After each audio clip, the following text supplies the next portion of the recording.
This is More Perfect. I'm Julia Longoria.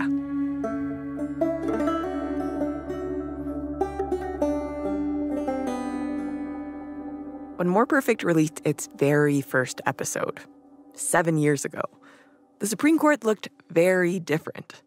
Justice Scalia had just died, so there were only 8 justices. It's hard to imagine it now, but they were evenly split across the political divide. 4 were appointed by Democratic Party presidents and 4 from Republican Party presidents. No side was in a position to make broad, bold decisions about a political issue. But now, fast forward to 2023, conservatives are in the majority, 6-3. And the 6 seem willing to dive into the political fray, taking on cases about subjects like abortion, affirmative action, gun rights, and they've been willing to overturn long-established decisions. Hi, More Perfect. Hey, More Perfect peeps. Hi, guys. I teach American history. And I don't have to tell you this. I'm gonna try to say this without sounding like an idiot. Many of you wrote in to ask about this change. I can't stop thinking about how we frame the Supreme Court in terms of liberal and conservative justices. Different groups with different ideas hold power at different times. And we aren't going our, quote-unquote, our way. Things aren't going the liberal way, I guess. Nationwide polls show that approval levels for the current court are at all-time lows. Only 25% say they have a lot of confidence in the court. A lot of the dissatisfaction that we heard from you kept coming back to one question. Doesn't it feel like the whole thing is just a giant partisan exercise? There's a lot of conversation about how politicized the court is. Sometimes it's covered as if it's unique. Is the court more political now than ever before? I think the Supreme Court has always been political in some sense, right? Tara Grove, one of our legal advisors for the season, says probably not. She's a professor at the University of Texas at Austin School of Law, who we've turned to over the years. They are nominated by the president and confirmed by the Senate. So that's a political process by which justices are chosen. Even though they're not directly elected by citizens, they are handpicked by politically elected people. Tara says they've never been immune from politics. I think what is jarring about the current court is not that it's any more political than other courts. I think what's jarring is that the Supreme Court is moving very quickly in a really short period of time and on issues that have massive political salience. So it's not like the court was ever apolitical. But there is something different happening at the Supreme Court right now. And it makes a lot of us wonder, when did it start? How did we get here? It's a question we're tackling in a lot of episodes over the course of this season, so stay tuned. But it's made me think of one of the very first episodes of More Perfect we ever made, when the court was faced with a hot political question and had to decide whether to jump into the political fray or throw up their hands and say, sorry, there's nothing we can do here. It's the story of one case. The Baker versus Carr case. Baker versus Carr. It's this case that was so dramatic and so traumatic that it apparently broke 2 justices. This week, we revisit that story, one of my favorites. Oh, yay, oh, yay, oh, yay. All persons having business before the Honorable the Supreme Court of the United States are admonished to draw near and give their attention, for the court is now sitting. God save the United States. God save the United States and this honorable court. The Honorable the Chief Justice and the Associate Justices of the Supreme Court of the United States.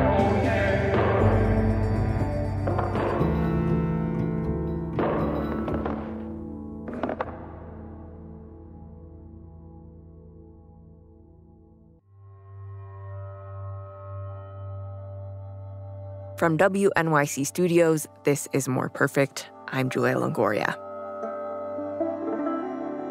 Today, we're replaying one of the first ever episodes of the show, so you'll hear a familiar voice pop in every once in a while. I'm Jad Abumrad. This is More Perfect. Okay, so why... But the story is told by our former executive producer, my former boss, the great Susie Lechtenberg.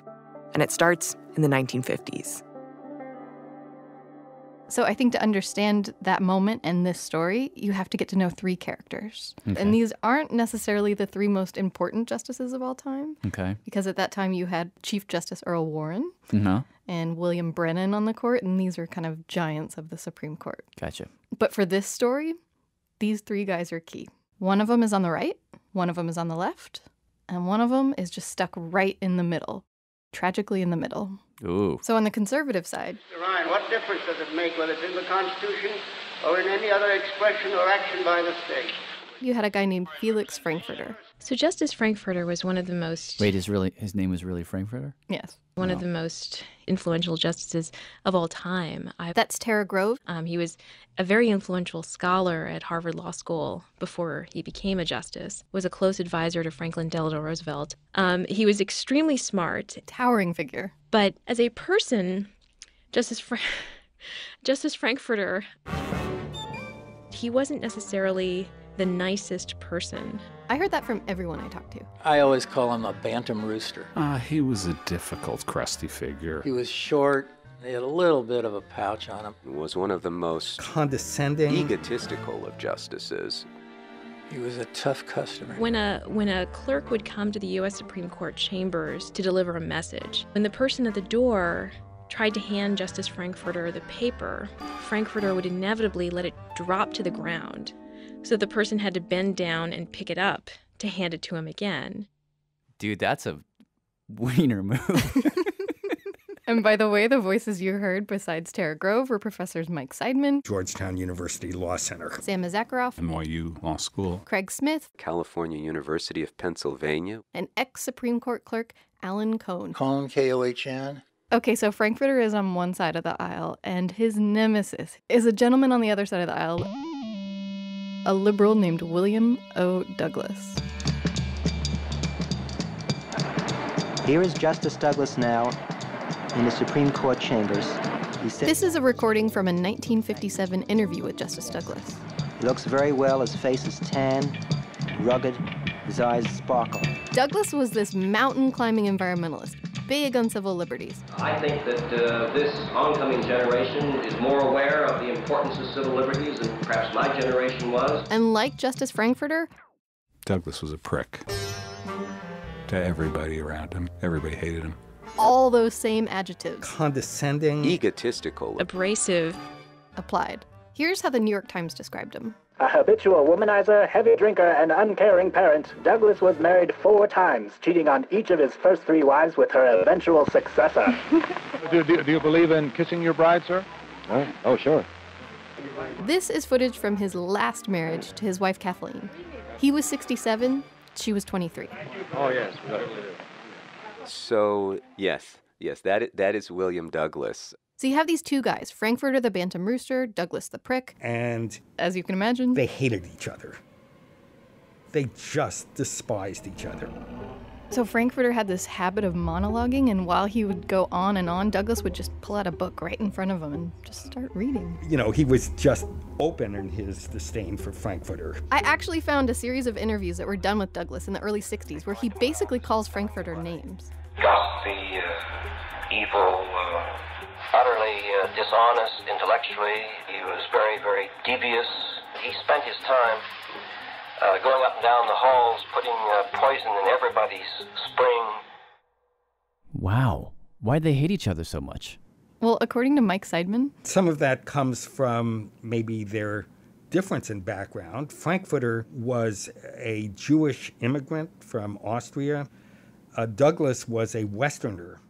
But according to him, the core of their hatred actually was ideological. It reflected a really important split over how powerful the court should be.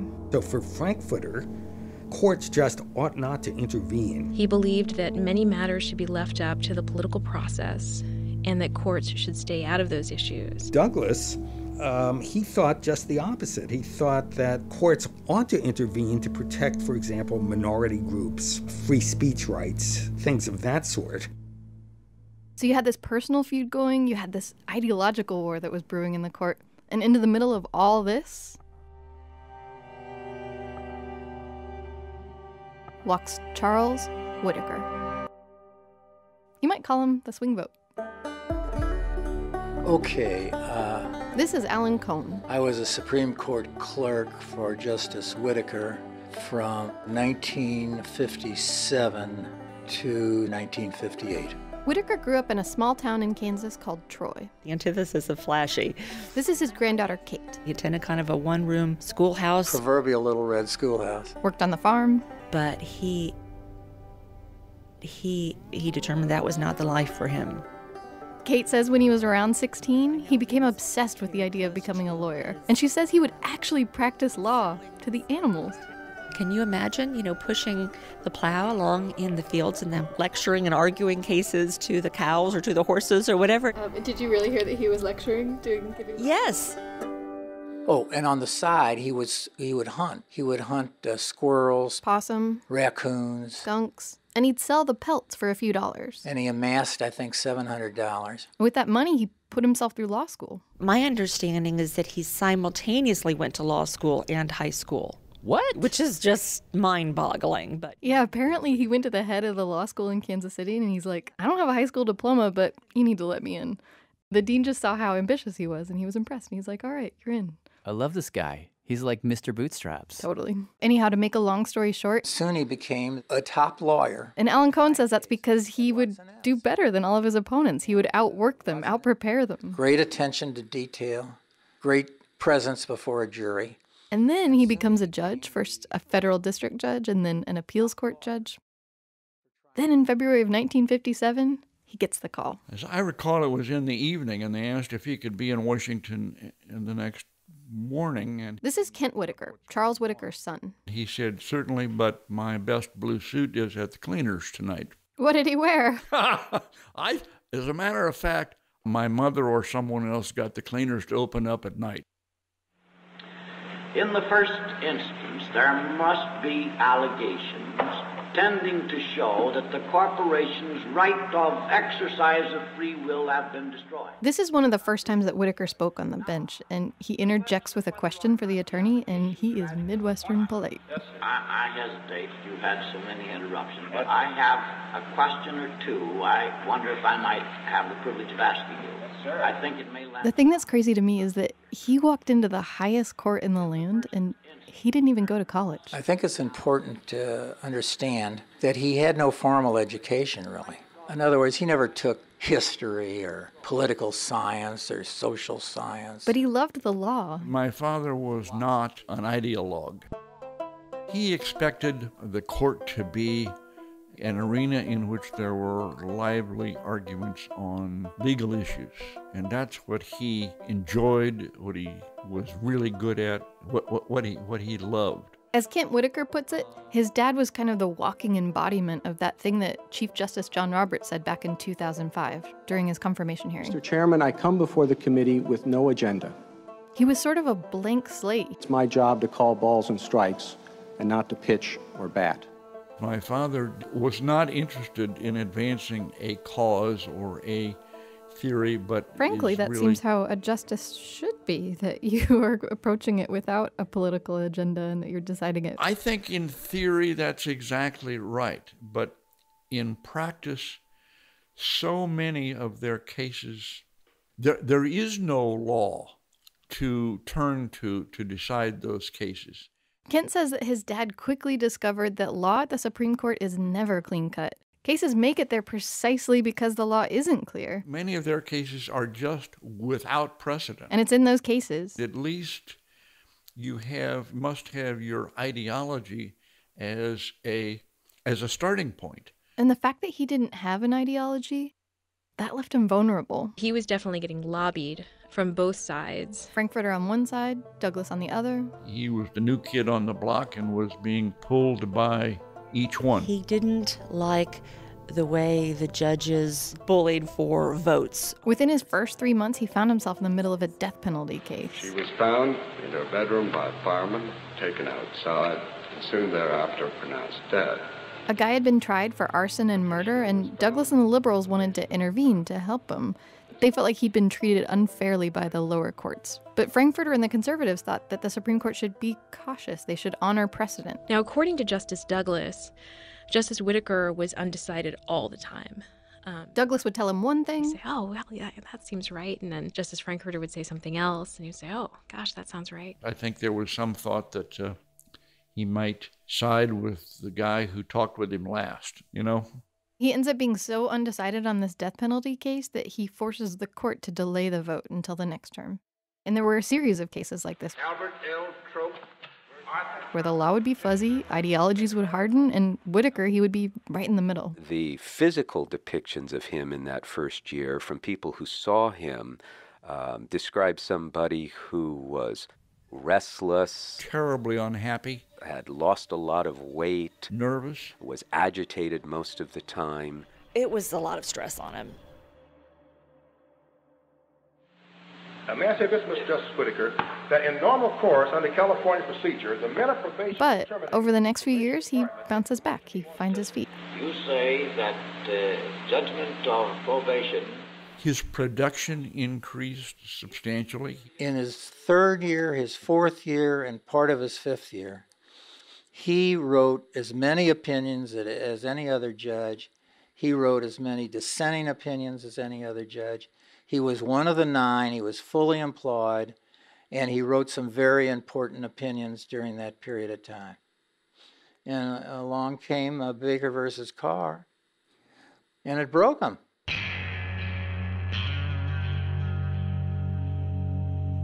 That's coming up.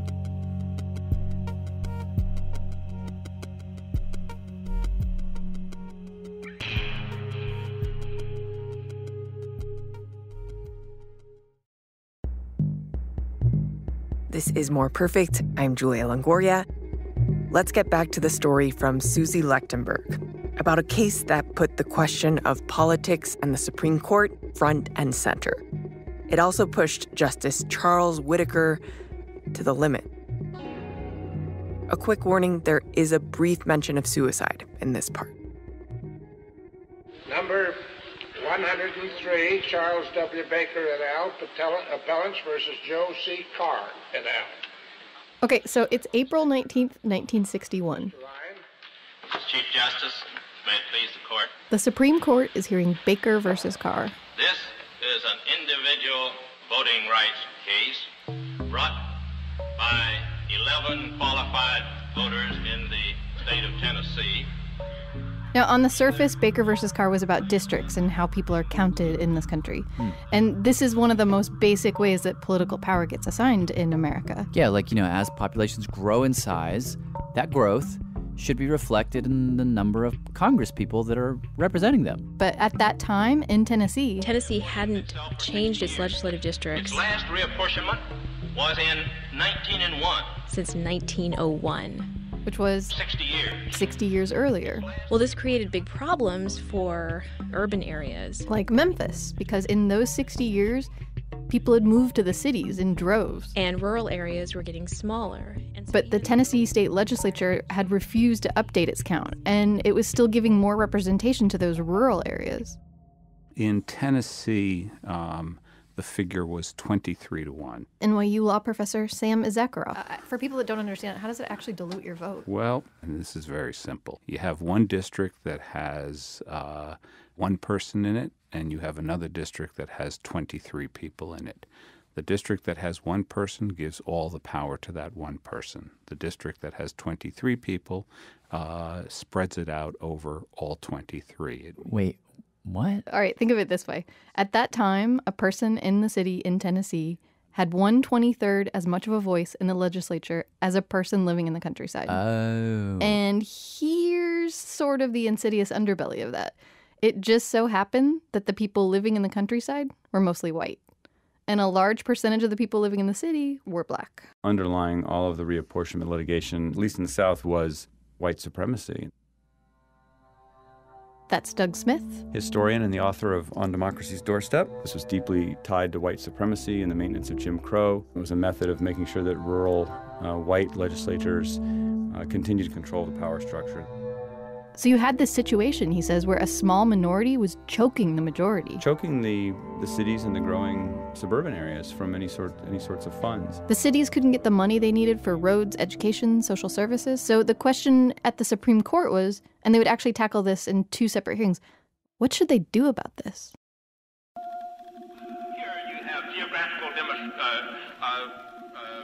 And here's where you get to the ideological smackdown. Liberals on the court, like Douglas, basically agreed with the plaintiff when they argued. I say there's nothing in the Constitution of the United States of America that ordains, and nothing in the Constitution of Tennessee that ordains that state government is and must remain an agricultural commodity, and there's nothing in either one of those constitutions that says it takes 20 city residents to equal one farmer.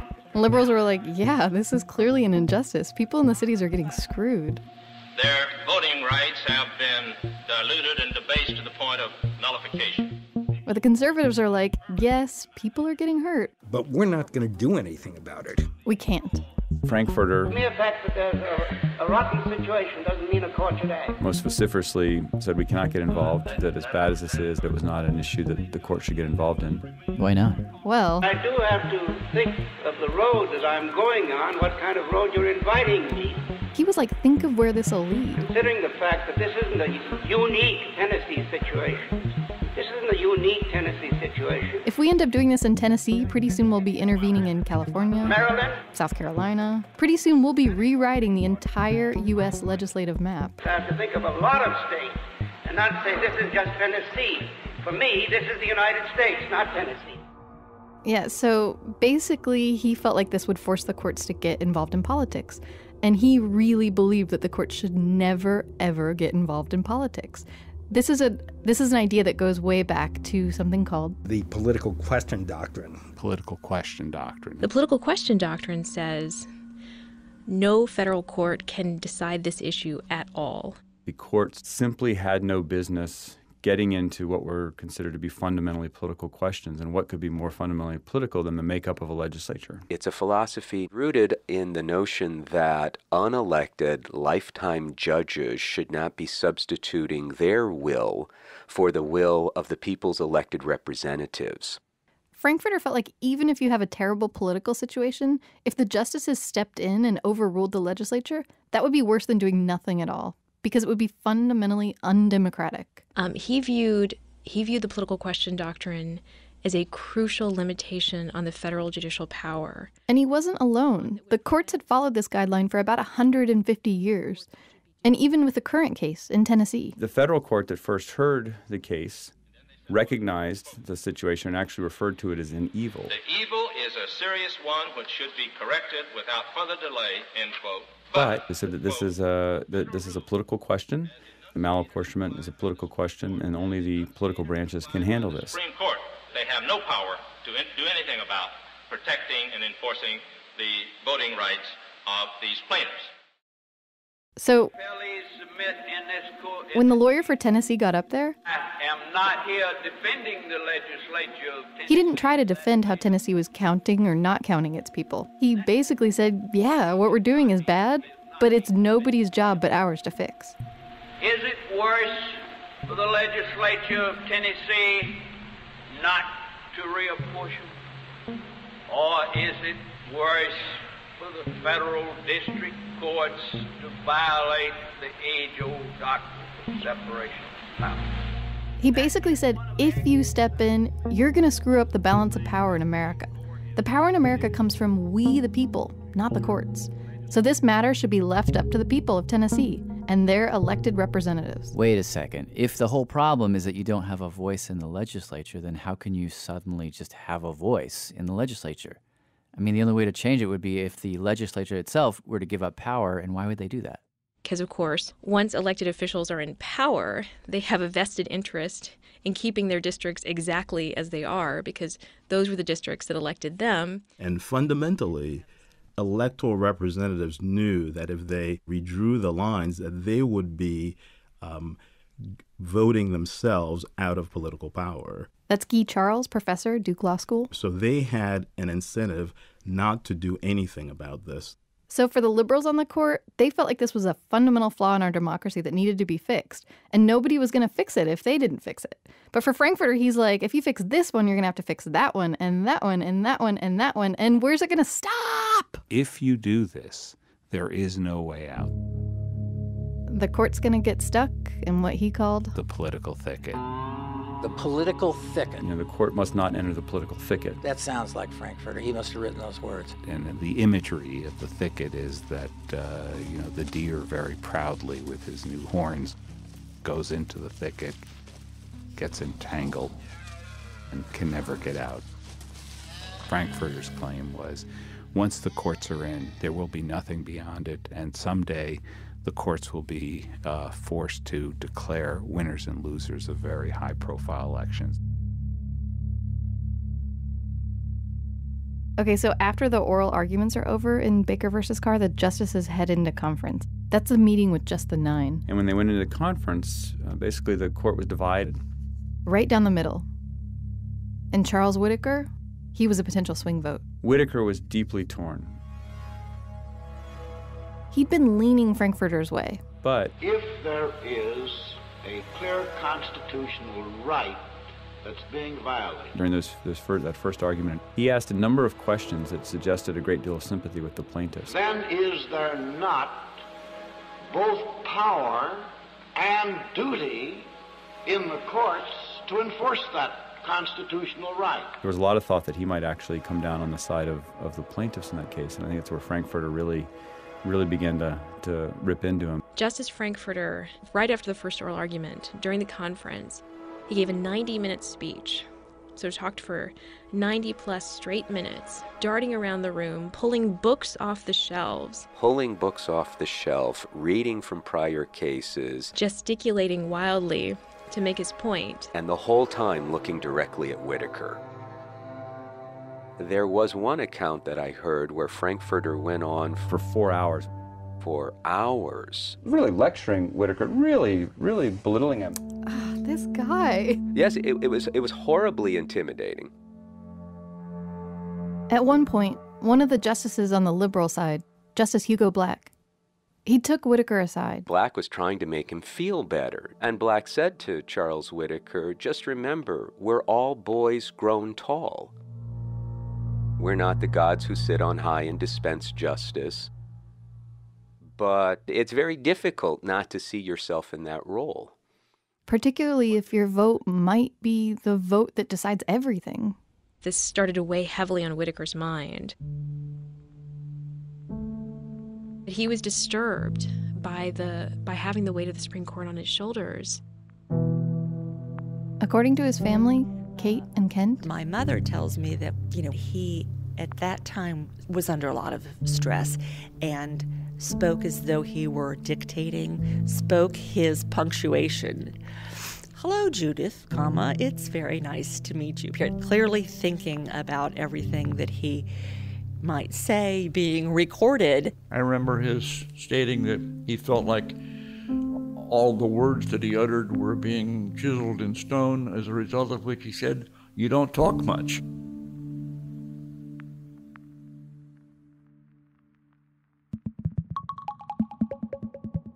So after they heard the case the first time, Whitaker couldn't make up his mind. And actually, incidentally, there was another justice. Justice Stewart, who was the other swing vote in the case. Who also couldn't make up his mind. The court decided to hear the case again in the fall, just because they needed more time. And over the summer... Interesting enough, Whitaker said he remained deeply divided, that he'd actually written memos on both sides of the issue. Doug Smith says Whitaker wrote both an opinion for intervening in Baker versus Carr and a dissent against intervening in Baker versus Carr at the same time. Meanwhile, as he's doing this, Justice Frankfurter circulates a 60-page memo explaining how this was a political question that should not be decided by the courts. He's got, a fire in his belly. He's not going to let this one go. Number 6, Charles W. Baker et al. Appellants. Monday, October 9th, 1961. It's 10 a.m. and the court is back in session. Justice, and may it please the court. The lawyer arguing the case against the Tennessee legislature begins to talk. Tennessee voters seek federal court protection Frankfurter sits quietly for about 5 minutes listening. without delay. And then You don't mean to imply because it referred to wrong. he starts in. Under the state constitution, it had no rights under the state constitution. I certainly do not, Mr. Justice. The ratio you gave a minute ago as against determination of the state. I wasn't trying to deal with that problem. I wanted to know, and the totality doesn't include. Is there any state in the U.S. be different for you in this world? Well, it's passed on it by denying a right under it. If that isn't passing on it, I don't know what is passing on. Of course not, Mr. Justice Frankfurter. Frankfurter hammers the attorneys with questions. During the course of oral arguments, he speaks approximately 170 times. 170? 170. Damn. Charles Whitaker have some system for the allocation of its legislators to districts or counties. 17 times. Well, since they After nearly 4 hours of oral arguments, Recess now. the justices recess and go into conference. Frankfurter needed desperately. He had to get Whitaker. And he kept after him like a dog after a bone, trying to persuade him. And that harassing he got, I have to make a point here. It was a nightmare. And I saw the nightmare. How so? Describe it to me. Well, he was a nervous wreck and like a cat on a hot tin roof. I found out, I don't know if he told me or his wife told me, he was on tranquilizers. To try to overcome what he thought was just work-related stress, well, clearly something was taking hold of him. He had trouble concentrating. Highly fraught. I would characterize his eventual breakdown as something of a slow descent. By the early spring, after the court had returned from its winter recess, Whitaker was absent from the court. You mean like he didn't show up for work one day? Apparently so. His clerks didn't know where he was. The other justices didn't know his whereabouts. He just disappeared, really in the middle of what's going to become one of the monumental decisions of the 20th century. He disappears. He had to escape. Where did he go? Well, he went to really what would be a cabin in the woods in the middle of Wisconsin, and he called up one of his former law associates in Kansas City to come up and join him. And according to Craig Smith, he and this guy, whose name was Sam Mulby, they would just sit there on the bank of the lake in silence.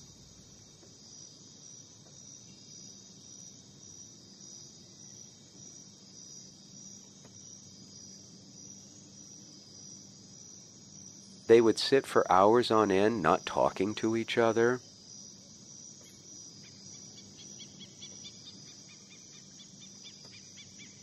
Just waiting for the justice to speak.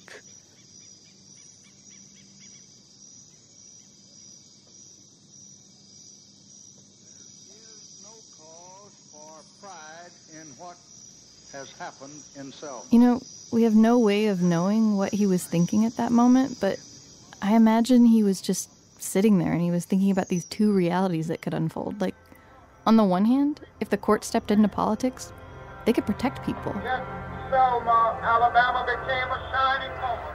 You are to disperse. You are ordered to disperse.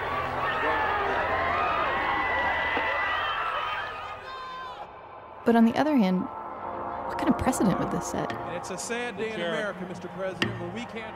Would it make the court too powerful? In which case, who would protect the people from the court? I imagine his mind went back and forth and back and forth. And when Whitaker decided he really had to get back to work, then this protege would say to him, "No, just relax. Just take it easy and get yourself together before you decide to go back." After 3 weeks, Justice Whitaker returns to D.C. Back to Washington. for a few days. That's Kentigin, his son. We found my father to be really in extremis, debating, and I think borderline suicidal. When you said he was suicidal, what do you mean? There was an instance in which my brother found my father going upstairs to get a shotgun. Oh. Yeah. A few days later, Charles Whitaker checks himself into a hospital. There is some evidence that it was really Justice Douglas who convinced Whitaker to go to the hospital. I do recall that Whitaker had a nervous breakdown. That's Justice William Douglas again. And he was at Walter Reed Hospital. And I'd been up to see him, and the chief had been up to see him. And he was in very poor physical condition, very worried and very depressed. He asked me what I thought he should do. I told him I didn't think that he would be in a position to decide what he should do until he get well.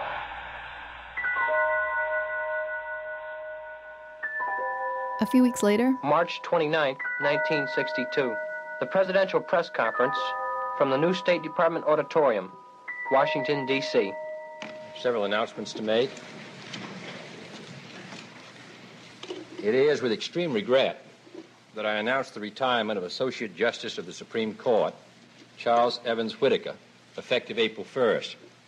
Justice Whitaker, a member of the Supreme Court for nearly 5 years and of the federal judiciary for nearly 8 years, is retiring at the direction of his physician for reasons of disability. I know that the bench and the bar of the entire nation join me in commending Mr. Justice Whitaker for his devoted service to his country during a critical period in its history. Next, I want to take this opportunity to stress again the importance of the tax bill now before the House of Representatives. Wow. And whatever happened with the case with Baker v. Carr? well, Whitaker didn't vote on Baker versus Carr. So you could say that this case that essentially broke him, his vote didn't count. Wow. Now, around the time that he was in the hospital, there was sort of this liberal coup at the court where Frankfurter lost a couple of other votes. So in the end, the decision actually wasn't very close at all. What was it? It was 6-2. Oh, Frankie. Yeah, and Brennan wrote the majority opinion, and he says that this whole kind of cluster that we've been fighting over of how states in Tennessee count their voters, that this is something the courts can and should look at. So in other words, they decided to lower their horns and go into the thicket. Oh, yay, they did. Oh, yay. And just one or two final questions. What happened to Justice Frankfurter? Well, the thing that I find perhaps most extraordinary is that less than 2 weeks after the decision in Baker versus Carr came down, Felix Frankfurter was working at his desk at the Supreme Court. And Frankfurter's secretary found him sprawled on the floor of his office from a stroke. He suffered a massive stroke and then never returned to service. And while he was in the hospital, Solicitor General Archibald Cox visited Frankfurter. And Frankfurter, he was in a wheelchair and could barely speak, but he apparently conveyed to Archibald Cox that the decision on Baker versus Carr had essentially caused his stroke. He felt so passionately that the court should stay out of the case that he physically deteriorated after the court had gone the other way.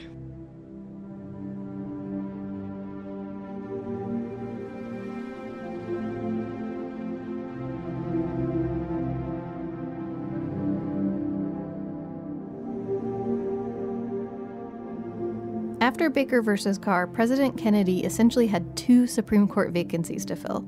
Now, Whitaker's seat he filled with a guy who turned out to be a moderate. Frankfurter's vacancy, that second vacancy, It's that vacancy that will lead to the appointment of a man named Arthur Goldberg.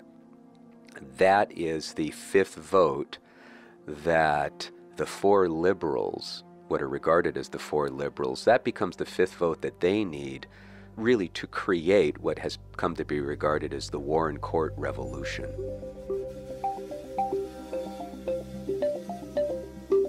This is when the Supreme Court basically became an agent for social change. That revolution that begins with the 1962 term, that's the revolution that is going to change Standard starts out with the idea of one man, one vote.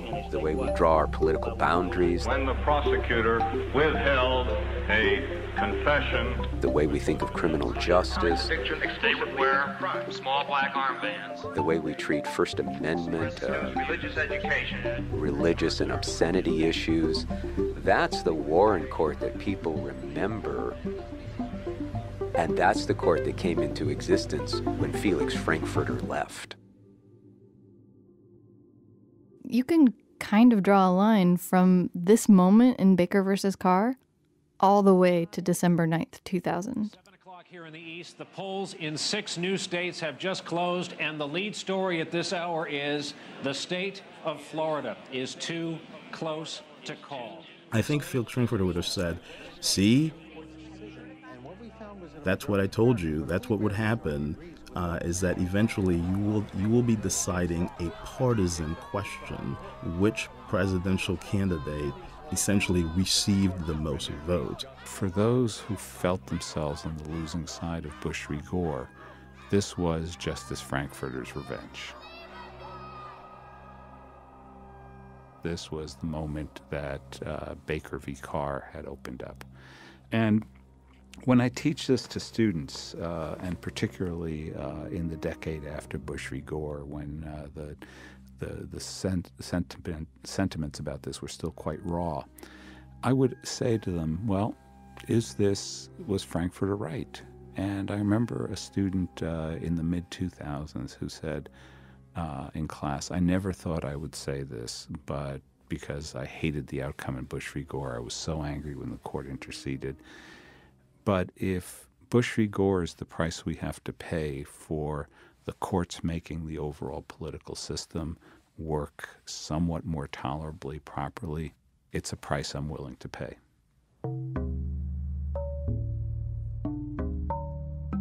Before we totally sign off, what happened to Douglas? We sort of lost track of him. So after Baker versus Carr was decided, he went on to be a Supreme Court justice for 13 more years. And to this day, he actually holds the record for being the longest serving justice of all time, 36 years. Huh.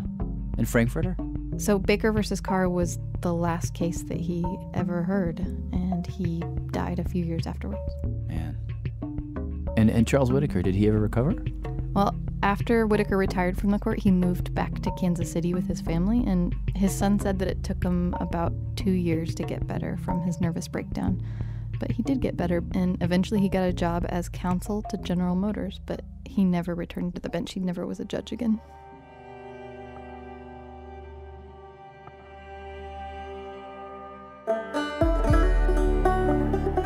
That was Susie Lechtenberg. Just want to note that since this originally aired in 2016, Guy Charles is now a professor at Harvard Law School, and Craig Smith's university is now called Pennsylvania Western University, California. If you or someone you care about is struggling with depression or thoughts of self-harm, please get help. You can reach the Suicide and Crisis Lifeline at 988.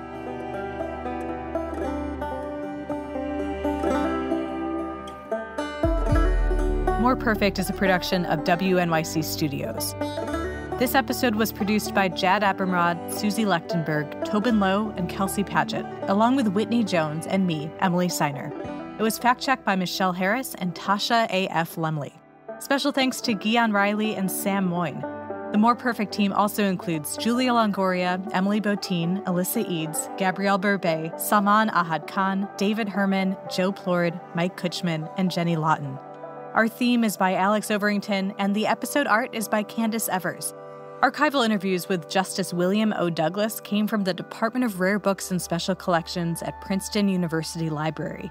And Supreme Court audio is from Oye, a free law project by Justia and the Legal Information Institute of Cornell Law School.